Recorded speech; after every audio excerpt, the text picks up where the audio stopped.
The news came quietly, not through a press release or a dramatic announcement, but through a phone call that left Betty Whittaker sitting at her kitchen table in stunned silence. Adult Protective Services had approved a visit. Not a reunification. Not a permanent return. Just a visit. Supervised. Limited. Carefully controlled.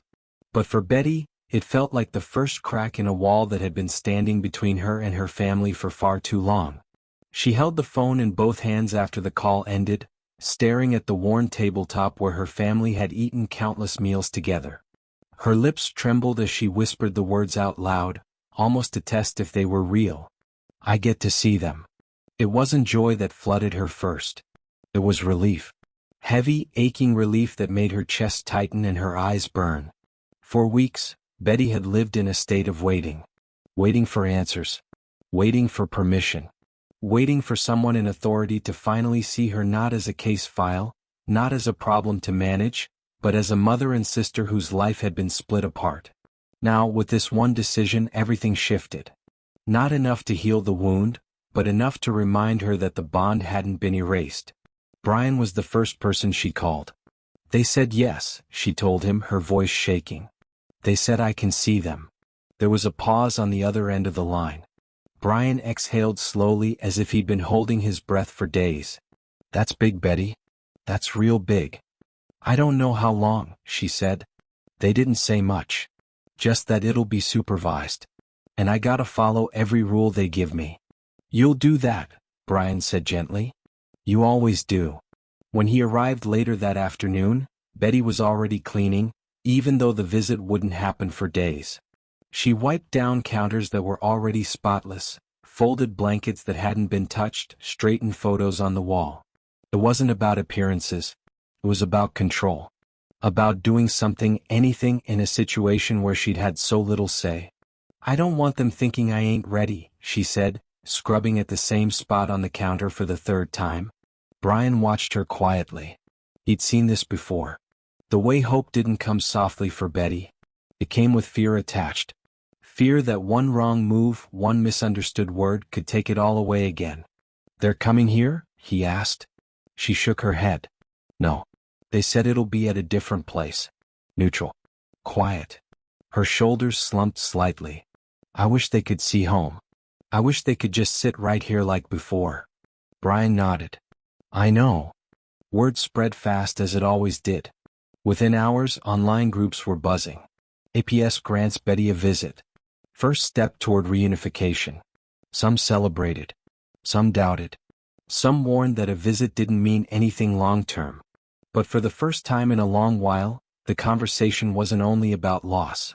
It was about possibility. That night, Betty barely slept.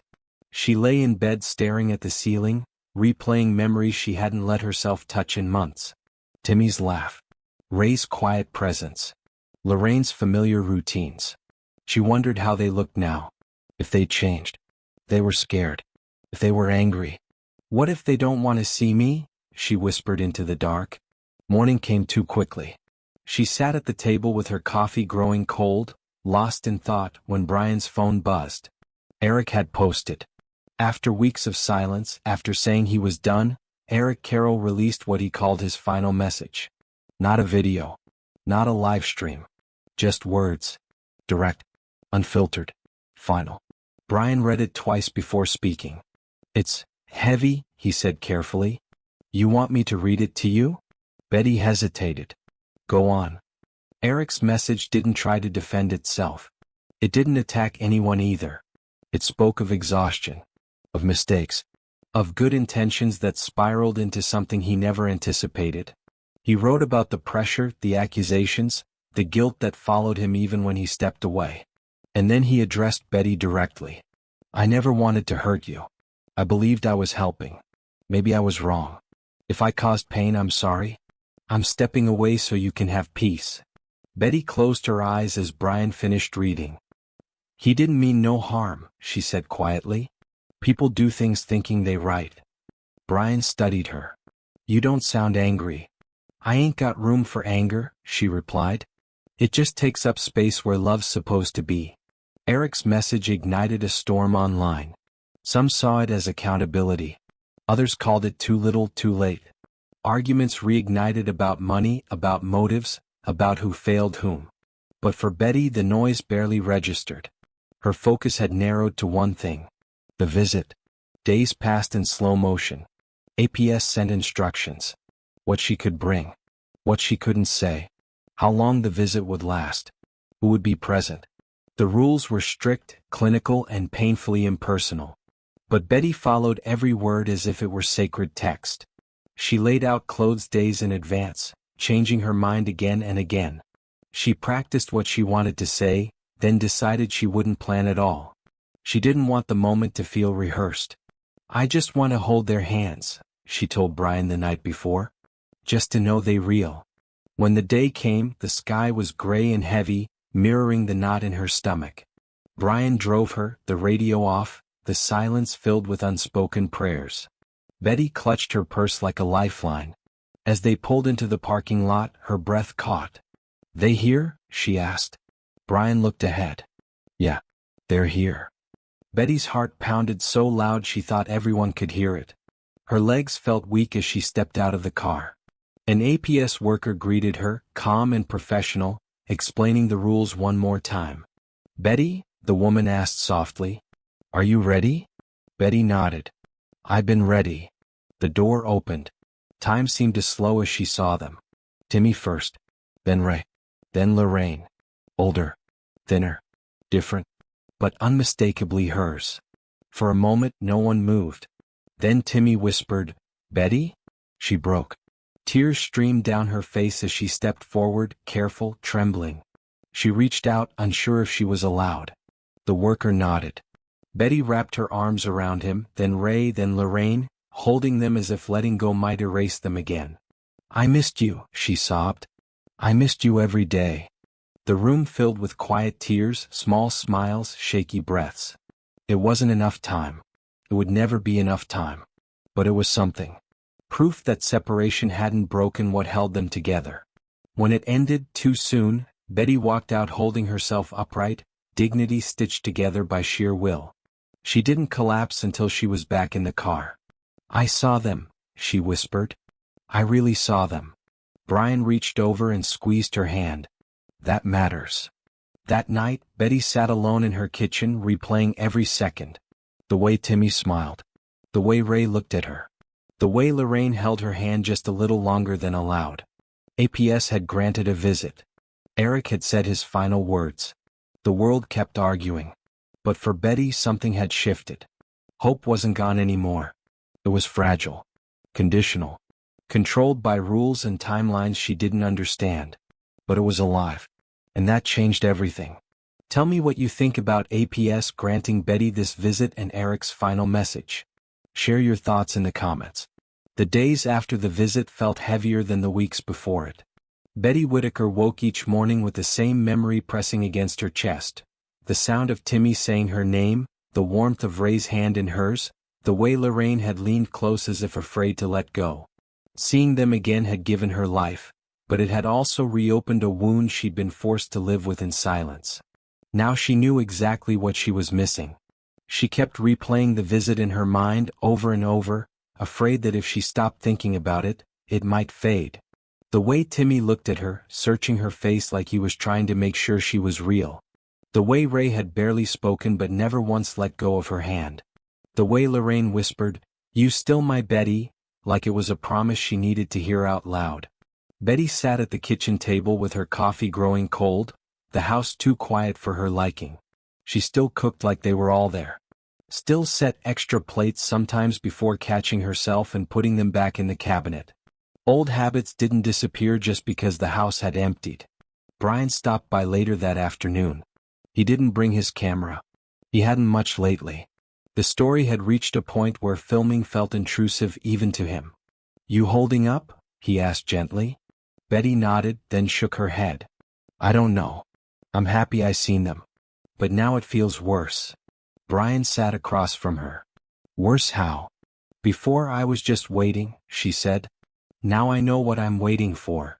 She folded her hands together, staring at her knuckles. "They different, Brian. They okay, I guess. But they ain't home. And I ain't with them. It don't feel right." Brian leaned back in his chair, choosing his words carefully. APS said anything else yet? She sighed. They said the visit went well. That I did good. That they'll continue to assess. Same words every time. Assess. Review. Process. Betty had learned those words meant one thing. Time. Time she didn't feel she had any more. That evening Brian went live again. Not with breaking news. Not with accusations. Just an update. Betty got her visit, he told viewers. It was emotional. It was real. And it matters. But I want y'all to understand something. A visit don't mean reunification. Not yet. The system moves slow and sometimes it moves without telling you why. The comments flooded in. Relief, joy, anger, frustration. They need to bring them home now. This is cruel dragging it out like this. At least she got to see them. That's something. Brian read through them quietly before speaking again. If you truly care about this family, keep them in your prayers and keep the noise respectful. Fighting online ain't helping Betty. Meanwhile, Eric's final message continued to ripple outward. Even though he hadn't said anything more, his words were being dissected, reposted, debated. Some people softened toward him. Others doubled down on their anger. The internet needed a villain or a hero, and Eric had been both, depending on who you asked. Brian mentioned it to Betty the next day. People still talking about Eric, he said. About his message. Betty waved it off. Let them talk. I ain't mad at him. Brian raised an eyebrow. You sure? She nodded. I ain't got hate for nobody. Hate don't bring my family home. That was the truth of Betty Whittaker. She didn't think in terms of sides or scandals. She thought in terms of people. And people to her were complicated but still worthy of grace. A few days later APS called again. This time they asked more questions. About routines. About medical needs. About how Betty planned to manage if her family returned. The questions felt endless and some felt unfair. They asked me how I'd make sure Timmy's safe, she told Brian later. Like I ain't been doing that my whole life. Brian frowned. What did you tell them? I told them the truth, she said. That I always did my best. That I ain't perfect but I love them. That nobody knows them like I do. APS didn't give her an answer. They rarely did. They just thanked her and said they'd be in touch. The waiting stretched on. Online attention began to waver as it always did. New stories surfaced. New dramas replaced old ones. The comment sections weren't as crowded anymore. But a core group stayed. They checked in. They asked about Betty. They prayed. One woman mailed Betty a handwritten letter. I don't know you, it read, but I think about you every day. I hope you know people care. Betty cried when she read it. Not because of sadness, but because someone had taken the time to write her name by hand. She taped the letter to the refrigerator. Another week passed before Brian got a call that made his stomach drop. They're talking about long-term placement, he told Betty carefully. Not saying it's final. Just discussing it. Betty felt the air leave her lungs. Long-term? It don't mean forever, Brian said quickly. But it means they're considering options. Options that don't include me, she said flatly. Brian didn't argue. He couldn't. That night, Betty sat on the porch long after dark, wrapped in a thin sweater, staring at the hills. She talked out loud like she always did when the house felt too empty. I don't know what else to do, she whispered. I done everything they asked. I'm still here. I'm still waiting. She thought about the visit again. About how Timmy had asked, when can we come home? And how she hadn't known what to say. I'm working on it, she told him. But what did that even mean when the power to decide wasn't hers? Brian shared another update a few days later, his voice heavy. I'm going to say something some folks won't like, he told his audience. This story don't have a clean ending. Not yet. Maybe not ever. But Betty's still fighting. And as long as she's fighting, I'm not walking away. He paused, then added, Eric stepping away don't erase what happened, good or bad. But right now, the focus needs to be on Betty and her family, not internet beef. The response was quieter than before but more sincere. Less noise. More understanding. When APS finally called again, it wasn't with a decision. It was with another step.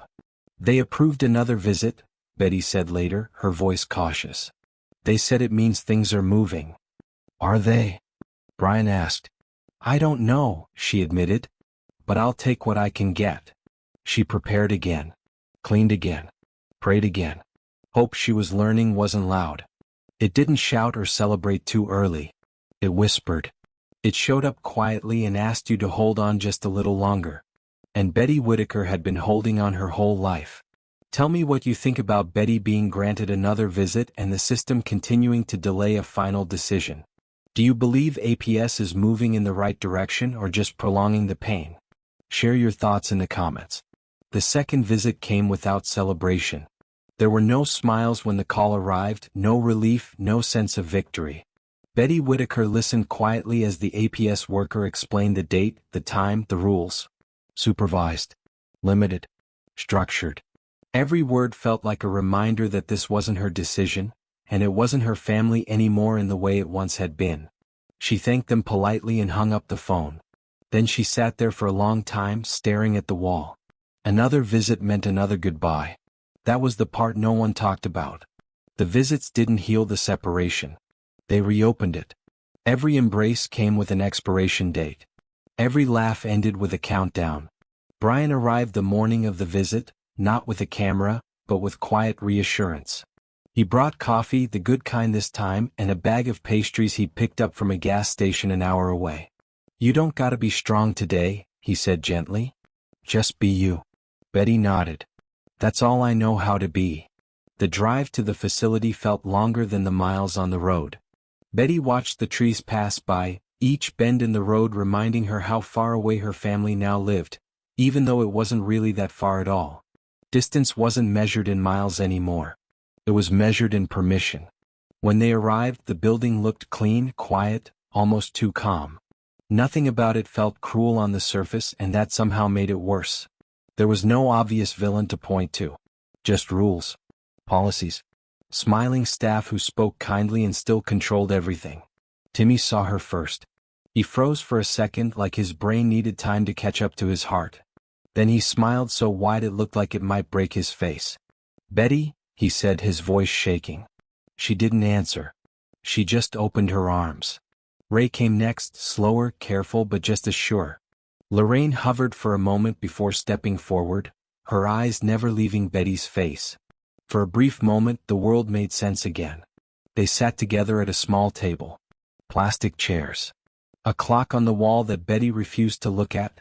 The staff member stayed nearby but gave them space, pretending not to listen while hearing everything. How you doing? Betty asked softly. Timmy shrugged. Okay, I guess. They got rules. Ray nodded. Food's all right. Lorraine leaned close. I don't like sleeping there, she whispered. Betty's heart cracked, but her face stayed steady. I know, baby. I know. They talked about small things. The weather. What they'd eaten. A bird Timmy had seen outside his window. Betty told them about the garden she hadn't planted yet, about the radio still playing their favorite songs, about how she kept their rooms just like they left them. You didn't throw our stuff away? Timmy asked, panic flickering across his face. No, she said quickly. Nothing's gone. Everything's waiting. The word waiting hung between them. Ray squeezed her hand. You coming back? I'll always come back, she said. As long as they let me. That was the truth she hated saying out loud. When time was up, the staff member cleared her throat gently. The signal. The ending. Lorraine hugged her hard. Don't forget us. Betty pulled back just enough to look at her. Never, she said firmly. Not for 1 second. Timmy's voice broke. When we coming home? Betty swallowed. She had practiced answers for this moment. None of them felt honest enough. I'm working on it, she said again. Every day. The ride home was silent. Brian didn't turn on the radio. He didn't ask questions. He let the quiet sit where it belonged. When they reached the house, Betty didn't go inside right away. She stood on the porch, looking at the door like it might open on its own and everything would be normal again. They're changing, she said finally. Brian nodded. Yeah. I'm scared, she admitted. Not just that they won't come back. I'm scared that if they do, they won't know how to live here no more. Brian didn't rush to reassure her. That's a real fear, he said. The system changes people. That night, Brian posted a short update. No footage from the visit. No details that felt too personal. Betty had another visit, he wrote. It was emotional. It was hard. Please keep praying. The comments came, fewer than before but still heartfelt. Some people expressed hope. Others anger. They're just dragging this out. They're breaking that family. At least she gets to see them. Betty didn't read the comments. She sat at her kitchen table writing letters instead. One for Timmy. One for Ray. One for Lorraine. She wrote about the house. About the hills. About how nothing had changed and everything had. She sealed each envelope carefully. Meanwhile, behind the scenes, conversations were happening that Betty wasn't part of. Meetings. Evaluations. Discussions about long-term stability and appropriate placement. Words that sounded reasonable in an office and devastating in a living room. Brian learned some of it through back channels. A caseworker he'd spoken to once before hinted that the agency was leaning toward permanent arrangements. They think it's safer, she'd said. Safer. Brian struggled with that word. Safer than what? Than family? Than love. He told Betty what he knew gently, carefully. They're considering keeping them where they are, he said. Maybe allowing visits, but not reunification. Betty stared at him. So that's it? No, he said quickly. It ain't final. But it's on the table. She nodded slowly. They always had a table, she said. I just wasn't invited to sit at it. That night, Betty prayed harder than she had in years. Not for miracles. Not for justice. Just for understanding. For peace. For strength. Across the internet, Eric's absence became more noticeable. No posts. No clarifications. No defenses. His silence became its own statement, interpreted in 1,000 different ways. Some said he was relieved to be free.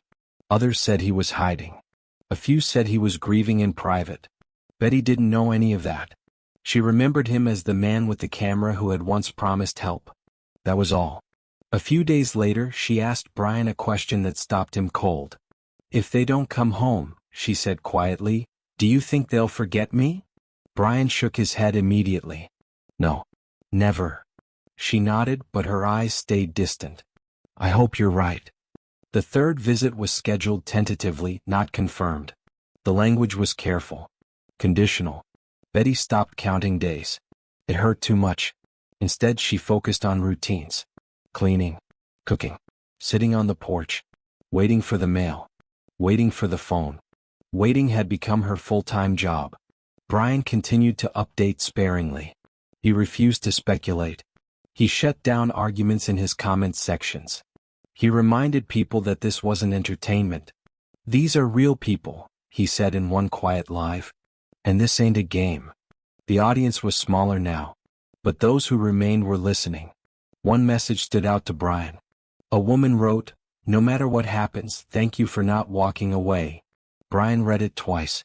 Betty received another letter from APS. This one asked her to attend a meeting. No promises. No outcomes. Just a meeting. She folded the letter carefully and placed it next to the others. Guess we'll see, she said. Hope was still there. Thinner. Quieter. But alive. And as long as Betty Whittaker was still hoping, the story wasn't finished. The meeting took place in a room that felt intentionally neutral. Beige walls. Fluorescent lights. A table too wide for comfort. Betty Whittaker sat with her hands folded in her lap, her Bible resting beside her purse. Brian sat next to her, not as a representative, not as a creator, just as someone who refused to let her sit alone. Across the table were 2 APS officials and a case coordinator. Their expressions were calm, practiced, unreadable. They thanked Betty for coming. They acknowledged her cooperation. They told her she had done everything asked of her so far. Those words sounded like praise, but they carried no promise. Then the language shifted. They talked about long-term care plans. About stability. About consistency. About what they believed was in the best interest of Ray, Lorraine, and Timmy. Betty listened carefully, nodding when appropriate, but her hands tightened with every sentence. Finally she spoke. "So are you saying they ain't coming home?" The room went quiet. One of the workers cleared her throat. "We're saying that full reunification is unlikely at this time." Unlikely. Betty felt the word land in her chest like a stone. "But I'm getting visits," she said. "You seen my house. You seen me. You said it yourself, I done what you asked." "Yes," the coordinator replied gently. "And those visits can continue. Possibly even increase. But bringing everyone back into the same household presents concerns." "Concerns about what?" Betty asked. Her voice didn't shake. "Not yet." "Capacity," the woman said. "Support. Sustainability." Betty leaned forward. "I took care of them my whole life. And we recognize that," the worker said. "But circumstances have changed." That was the sentence Betty would replay later. Circumstances have changed. As if love had an expiration date. As if history could be erased with paperwork. Brian watched Betty's face carefully. He saw the moment something shifted. Not anger. Not panic. Something quieter. Heavier. Acceptance brushing up against grief. "So what happens now?" Betty asked. The plan was laid out carefully. More evaluations. Continued placement. Scheduled visits. Possibly permanent arrangements with oversight. Betty nodded slowly. "You going to tell them?" The workers exchanged a look. "We can support you in that conversation." "No," Betty said firmly. "I'll tell them." The meeting ended without resolution, but with finality hanging in the air. In the parking lot, Betty sat in Brian's truck for several minutes before speaking. "I thought if I did everything right it'd be enough," she said softly. Brian didn't rush to fill the silence. "You did do everything right." She shook her head. "Then why does it still feel like I lost?" That night Betty called Timmy. She didn't sugarcoat it. She didn't lie. "They don't think you coming home," she said gently. There was a long pause on the line. "Oh," Timmy said. "Just that." Ray reacted differently. He grew quiet, withdrawn, his words slower than usual. Lorraine cried. Not loud. Just steady. Betty listened to all of it. She didn't try to fix their pain. She let it exist. "I ain't leaving you," she told them. "I don't care what papers say. I'm still your family. We still yours." Lorraine asked. "Always," Betty replied without hesitation. After the calls ended, Betty sat alone at her kitchen table until the sun came up. The next morning Brian went live. His voice was calm, but there was no mistaking the weight behind it. "I'm not going to dress this up," he said. "APS is not planning full reunification at this time. Visits will continue. But the family may not live together again." The reaction was immediate. Anger. Grief. Accusations. Arguments. Some blamed the state. Others blamed Eric. Others blamed Betty herself, cruelly and unfairly. Brian shut that down quickly. "If you're here to point fingers," he said, "you're missing the point." He shared Betty's words instead. She said she didn't lose her family. She said the system don't get to decide who she loves. That reframed everything. Eric's name surfaced again in the comments. People demanding statements. Demanding accountability. Demanding explanations. Then unexpectedly Eric sent one final message. Not public. Not dramatic. Just a short voice note to Brian. "I didn't know how to fix it," Eric said. "I thought helping meant changing everything. I see now that sometimes helping just means staying. I didn't do that." Brian asked Betty if she wanted to hear it. She did. She listened quietly, her face unreadable. When it ended, she nodded. "Tell him I forgive him." Brian blinked. "Just like that." "I don't got the energy to hold on to bitterness," she said. "It won't bring my family home." The weeks that followed were quieter. No big updates. No viral moments. Just visits. Betty traveled when she could. Sometimes Brian drove her. Sometimes church members helped. Each visit was different. Sometimes joyful. Sometimes painfully awkward. Sometimes too short. Timmy started talking about a job program. Ray mentioned routines he'd grown used to. Lorraine talked about friends she'd made. They were adapting. That realization hurt more than Betty expected. One afternoon after a visit, Betty sat on her porch and said something Brian wouldn't forget. "They don't need me the same way no more," she said. "And that's good. But it hurts." Brian nodded. "It can be both." Betty still cooked meals for 4. Still set plates. Still kept the rooms ready. Not because she believed they'd come back tomorrow, but because hope for her wasn't a strategy. It was a way of living. The internet slowly moved on. New stories replaced this one. New outrage. New distractions. But a small group stayed. They wrote letters. Sent cards. Asked about Betty, not drama. Those were the messages Brian read aloud to her. She kept every single one. Months later, Betty was granted extended visits. Longer conversations. More freedom.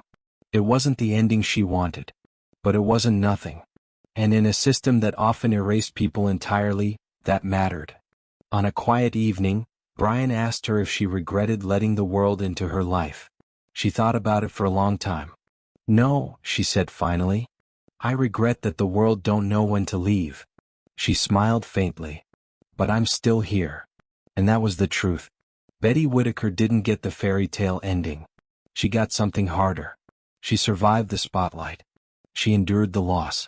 She kept her love intact. And in the end, that may have been the most powerful thing of all. If you've followed this story from the beginning, or if this is the first time you're hearing it, share your thoughts below. Do you believe the system did the right thing, or do you think families like Betty's deserve more support to stay together? Your voice matters. Leave a comment and join the conversation. Thank you for watching this video. Click here to watch another video that might interest you.